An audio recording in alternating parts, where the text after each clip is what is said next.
Here we can see an Airbus A380 spraying huge exhaust plumes in a clear blue sky, with high probabilities of low relative humidity.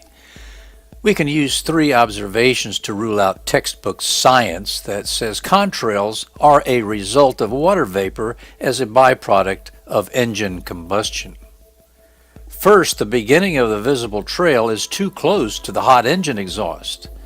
You'll need to prove how a hot jet engine can eject ice crystals directly or only inches away from the hot jet exhaust of up to 300 degrees Celsius.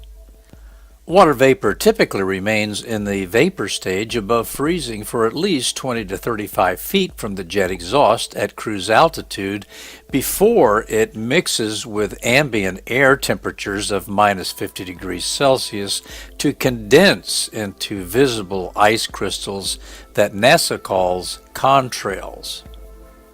Number 2, the trail from number 3 engine, counting from left to right, is distinctly different in density and color compared to the plumes of the other 3 trails. With all 4 engines performing normally, this visual anomaly is not possible under textbook contrail science, since all 4 engines are inside the same column of atmosphere. Therefore, the plumes from all 4 engines should be the same in appearance, but they're not. Some critics claim the nozzles are only drain tubes to eliminate pylon moisture. This myth may have been true in the distant past, but multiple nozzles are now seen fitted to pylons with crude, after-factory workmanship to drain more than just pylon water. Remember, the military and government agencies will provide a cover-up story for every covert operation they want to hide from the public. We can see the nozzles are obviously installed after the aircraft left the Airbus assembly line, since the paint is missing, the alloys are different, and the crude workmanship is not to Airbus factory specifications from the assembly line. Observation number 3, we see an anomalous 5th plume originating from somewhere in the fuselage of the aircraft. This is strong evidence that an onboard container and pump system is supplying chemicals to the nozzles. A malfunction or leak in this system could explain both the existence of a 5th trail and the faded discoloration of the plume from the number 3 engine. It's most apparent that the nozzle fitted above the number 3 engine exhaust is partially blocked or starved so that it functions differently than the remaining 3. Observations number 1, 2, and 3 are consistent with spraying from nozzles fitted to the engine pylon. A less likely explanation would involve the doping of jet fuel with chemical additives like sulfur, in order to create a chemical trail and artificial cloud that doesn't depend on water vapor.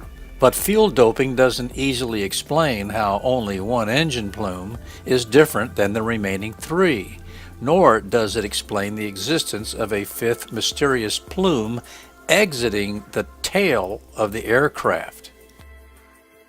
Now let's look at some real-life confirmation of nozzle spraying from the experts. We can further verify our observations by looking at the recommendations of geoengineer Alan Robach at Rutgers University, who wrote a paper in 2009 on, quote, benefits, risks, and the costs of stratospheric geoengineering, unquote.